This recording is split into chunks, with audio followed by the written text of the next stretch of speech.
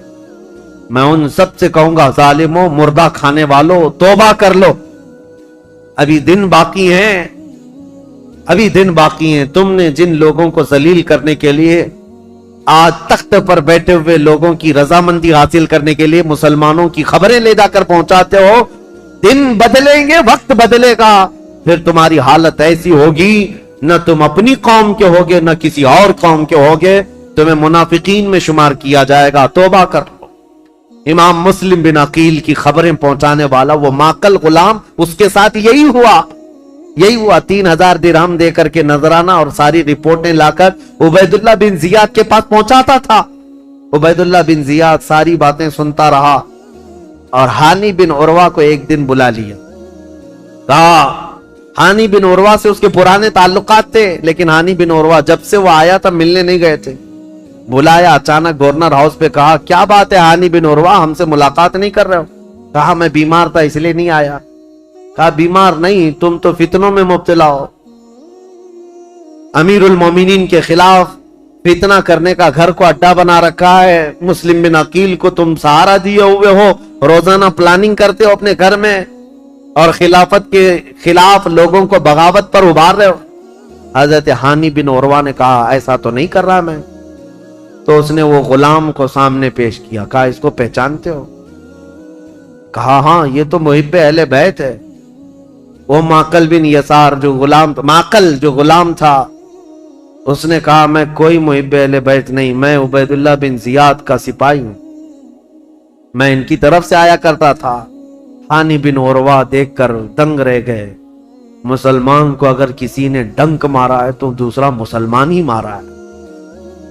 اکثر یہی ہوا ہے تاریخ میں، جب تک اپنا کوئی گھر کا بھیدی نہیں ہوتا تب تک تو کوئی دشمن ہم پر غالب نہیں ہوتا۔ پوری تاریخ میں دیکھیں آپ، یہی ہوتا رہا ہے۔ ہانی بن عروہ نے کہا تو اب یہ تیری جاسوسی تھی تو سن لے، حقیقت بات یہ ہے مسلم بن عقیل خود آئے ہیں میرے گھر اور وہ اہل بیت سے ہیں، میں ان کو منع نہیں کر سکتا، اس لیے میں اپنے گھر میں رکھا ہوں۔ مسلم بن عقیل کی ابھی یہ بات چل رہی تھی، کوفہ میں یہ بات گردش کرنے لگ گئی کہ وہ قبیلہ بنی مزعج کے تھے، ایک قبیلہ تھا بنی مزعج، اس قبیلے کے ہانی بن عروہ سردار تھے۔ مشہور ہو گئی ہانی بن عروہ کا قتل ہو گیا، ان کو مارا گیا۔ تب سارے ان کے خاندان کے لوگ اور سب کے سب جمع ہو گئے، یہ تعداد بھی قریب 12,000 کی تھی۔ امام مسلم بن عقیل اس میں باہر نکل کر کے آگئے، کوفہ کے جتنے لوگ ہیں ان کو لے کر گورنر ہاؤس کا گھیراؤ کر لیا، سب کو باہر جمع کر لیا۔ امام مسلم بن عقیل نے کہا اس وقت تک نہیں جائیں گے جب تک ہانی بن عروہ کے قتل کے بارے میں ہم ابن زیاد سے بدلہ نہ لیں گے۔ کوفہ والے نعرہ لگاتے ہوئے آ گئے۔ یہ وقت بھی ایسا تھا، امام مسلم بن عقیل چاہتے تو پورے گورنر ہاؤس کو تباہ کر دیتے، لیکن جب 12,000 لوگ آئے تھے تو ابن زیاد نے کیا کیا، ہانی بن عروہ کو اس نے قتل نہیں کیا تھا، گھر وہیں گورنر ہاؤس میں قید کر کے رکھا تھا، بوڑھے صاحب ہی تھے، ان کو پکڑ کر کے چھت پر لایا گیا، اور یہ زور زبردستی ان سے کہا گیا اپنے قبیلے والوں سے کہہ دو واپس چلے جائیں، اپنے قبیلے والوں سے کہہ دو مسلم بن عقیل کا ساتھ چھوڑ دیں، ورنہ ہانی بن عروہ تمہارا قتل ہو جائے گا، ٹکڑے ہو جائیں گے۔ ہانی بن عروہ چھت پر آئے اور اعلان کیا، اے لوگوں میں زندہ ہوں، مجھے نہیں مارا گیا ہے، لیکن بات یہ ہے فتنہ و فساد ہو رہا ہے، تم لوگ سب منتشر ہو جاؤ۔ تو ابن زیاد کی طرف سے ایک آدمی کھڑا ہوا کہ اے بنی مزیج کے لوگوں، تم سے ابن زیاد کی کوئی دشمنی نہیں ہے، ہانی بن عروہ کا وہ دوست ہے، تم سب مسلم بن عقیل سے دور ہو جاؤ۔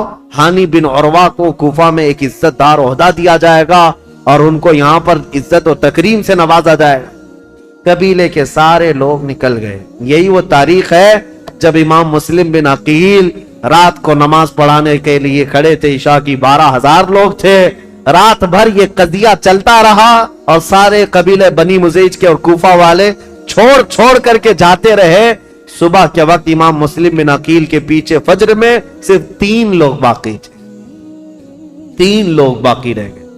تاریخ میں ایسا باپ کبھی سنا ہے اپنے 12,000 لوگ ایک بیت چھوڑ کر کے جائیں اور 3 لوگ باقی رہ جائیں؟ یہ رسول اللہ کے خاندان والوں کا بہت عظیم امتحان تھا۔ امام مسلم بن عقیل نے دیکھا کہ یہ سارے چھوڑ کر چلے گئے، لیکن ہوا کیا، سب کے جانے کے بعد حضرت امام مسلم بن عقیل اب تیسرا گھر ڈھونڈنے والے تھے کہ کسی کے گھر تو رکوں جا کر۔ پہلے مختار بن عبید کے گھر میں تھے، دوسرے ہانی بن عروہ کے گھر میں۔ اب حضرت امام مسلم بن عقیل جہاں سے گزرتے تھے کوفہ والے اپنا گھر بند کر دیتے تھے، کوفہ والے گھر بند کر دیتے، ان کی وجہ سے ہمارے اوپر عذاب آ جائے گا، یہ ابن زیاد ہمیں چھوڑے گا نہیں، ہمیں مار ڈالے گا۔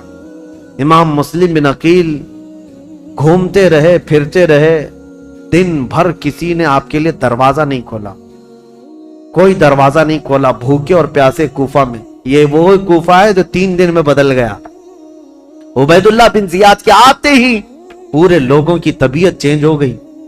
ایک عورت تھی طوعا نام کی، وہ اہل بیت سے محبت کرنے والی، امام مسلم بن عقیل کو دیکھتی ہے اور لے کر کے آ جاتی ہے، میرے گھر میں رک جائے، چاہے پورا زمانہ مخالف ہو جائے، میں اپنی جان کی بازی لگا دوں گی، لیکن رسول اللہ کے گھر والوں کو اس طرح میں راستوں پر گھومتا پھرتا نہیں دیکھ سکتی، آپ آئیں میرے گھر۔ امام مسلم بن عقیل اس عورت کے گھر گئے، طوعا۔ یہ عورت بڑی جانثار تھی۔ اب ادھر ہوا یہ کہ ہانی بن عروہ کا قبیلہ تو چلا گیا، اب ہانی بن عروہ کو جو اس نے دعویٰ کیا تھا کہ ان کو عزت سے نوازا جائے گا، کچھ نہیں۔ ان کو دوسرے دن کھڑا کیا گورنر ہاؤس میں، کہا مسلم بن عقیل کو میرے حوالے کر دو۔ ہانی بن عروہ نے کہا میں اپنا سارا گھر اور اپنی جان تیرے حوالے کر سکتا ہوں، مسلم بن عقیل کو تیرے حوالے نہیں کروں گا۔ اب ان کی دوستی بھی ختم ہو گئی۔ ہانی بن عروہ نے جب ایسی سختیاں کی تو عبید اللہ بن زیاد نے فوجیوں سے کہا کہ اس بوڑھے کو باہر لے جاؤ اور رسی سے باندھ کر کے راستوں پر کھینچو تاکہ کوفہ والے دیکھتے رہے۔ ہانی بن عروہ کو عبید اللہ بن زیاد کے ظالم فوجی رسیوں سے باندھ کر کوفہ کی گلیوں میں کھینچتے رہے۔ صحابی رسول ہیں، بوڑھے صحابی تھے، 80 سال کی عمر تھی۔ جب گلیوں میں کھینچا جاتا تھا وہ کھڑے ہو کر پوچھتے تھے، چیختے تھے، کوئی ہے، کوئی مجھے لاٹھی تو دے دے، کوئی رسی تو دے دے، میں کسی سے حفاظت کر لوں۔ ان کا خود کا قبیلہ بھی قریب آنے کو تیار نہیں، یہاں تک کہ گھماتے پھراتے ان کو گورنر ہاؤس پر لایا گیا۔ جب انہوں نے سخت جملے کہے، اے عبید اللہ بن زیاد سن لے، میں گواہی دیتا ہوں تو کذاب ابن کذاب ہے، اور جس کی خلافت کا تو دعویٰ کرتا ہے یزید، وہ سب سے بڑا دجال ہے، کذاب ہے۔ اس بات پر عبید اللہ بن زیاد نے حکم دیا اور ہانی بن عروہ رضی اللہ تعالیٰ عنہ کو پٹک کر کے قتل کر دیا گیا، صحابی رسول کو شہید کر دیا گیا۔ میرے عزیزوں، یہاں سے کوفہ میں جو اہل بیت اطہار کے جانثاروں کی شہادت شروع ہوئی، اس میں پہلے ہانی بن عروہ تھے، اور اس کے بعد وہ مسلم بن اوسجہ اسدی جو محب اہل بیت تھے، ان کا قتل ہوا۔ پھر آپ ڈھونڈنے کے لیے بھیجا کہ جہاں کئی مسلم بن عقیل ہیں ان کو ڈھونڈ کر کے لاؤ۔ یہ حالات ہوتے رہے، اور طوعا نام کی عورت کے گھر مسلم بن عقیل تھے۔ اتفاق ایسا کہ اس طوعا نامی عورت کا جو بیٹا تھا محمد بن اشعث، وہ ابن زیاد کے درباری تھا، فوجی تھا۔ اور اس کو خبر ملی تو ابن زیاد سے آ کر کے کہا میری ماں نے پناہ دے رکھی ہے مسلم بن عقیل کو، لیکن میری ماں بہت ڈھیٹ ہے، مانے گی نہیں، وہ مجھ سے بھی لڑ جائے گی، مسلم بن عقیل کو حوالے نہیں کرے گی، تو کیا کیا جائے؟ ابن زیاد نے پوچھا تو اس نے کہا بیٹے نے میرے ساتھ 10 فوجیوں کو بھیجو، کسی نہ کسی طرح گرفتار کر کے لاؤں گا۔ تو 10 فوجیوں کو یا 12 فوجیوں کو لے کر یہ محمد بن اشعث آیا اور اپنی ماں سے آ کر کہا کہ ماں تو ایک مجرم کو پناہ دی ہے، ماں تو نے ایک غدار کو اور دھوکے باز کو اور خلافت کے باغی کو پناہ دیا ہے، تجھے پتہ نہیں انجام کیا ہے؟ تو آپ باہر نکلی اور کہا مجھے افسوس ہے اس دن پر جس دن میں نے تجھے دودھ پلایا تھا، اس دن پر مجھے افسوس ہے، اور تو کہتا ہے میں نے باغی کو پناہ دی ہے؟ نہیں، در حقیقت میں نے رسول اللہ کے گھر کو اپنے گھر میں بسایا ہے، میں نے رسول اللہ کے گھر کو اپنے گھر میں بسایا ہے۔ مسلم بن عقیل تیرے حوالے نہیں ہوں گے۔ اپنے بیٹے سے وہ لڑ گئی۔ اب یہ 12 لوگ امام مسلم بن عقیل کو پکڑنے آئے تو پہلی مرتبہ امام مسلم بن عقیل کو تلوار نکالنی پڑی۔ کوفہ میں پہلی مرتبہ جب تلوار نکالی تو یہی 10-12 سے آپ کا مقابلہ ہوا، اور یہ 10-12 کیا، یہ حیدر کرار رضی اللہ تعالیٰ عنہ کے گھر کا شیر ہے۔ مسلم بن عقیل کی تلوار چمکتی تھی اور سامنے وہ بھاگے پھرتے تھے کتوں کی طرح، کوئی پکڑنے کو آتا نہیں تھا، یہاں تک کہ ایک شخص قریب آیا اور امام مسلم بن عقیل پر حملہ کرنے لگا۔ آپ کا اس کی تلوار منہ پر گری جس سے آپ کا ہونٹ کٹ گیا، امام مسلم بن عقیل کا ہونٹ کٹ گیا۔ امام مسلم بن عقیل، سخت شدت کی دھوپ ہے اس دن، طوعا نامی خاتون سے کہتے ہیں اے محب اہل بیت، جانثاران اہل بیت کی خاتون، مجھے تھوڑا پانی دے دے، میں پانی پیوں گا اور ان کا کام تمام کروں۔ خاتون پانی لائی، ایک کھٹورے میں پانی لائی۔ امام مسلم بن عقیل پانی کے لیے جیسی کھٹوری آگے کرتے ہیں، خون پورا اس پانی میں گرتا۔ آپ نے پانی پھینک دیا کہ خون کا قطرہ پانی میں مل جائے تو حرام ہے، پانی نہیں پیا جا سکتا، خون پینا حرام ہے۔